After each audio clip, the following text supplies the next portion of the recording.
Hello guys, in this video I am going to show you how to enable push notifications in the Roadtrippers application.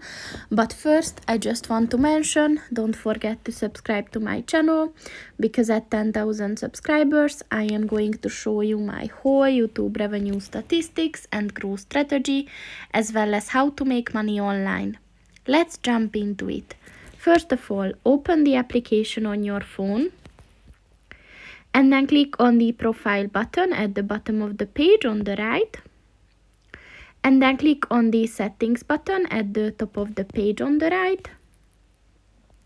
And then at the preferences section, look for the push notifications button and click on that.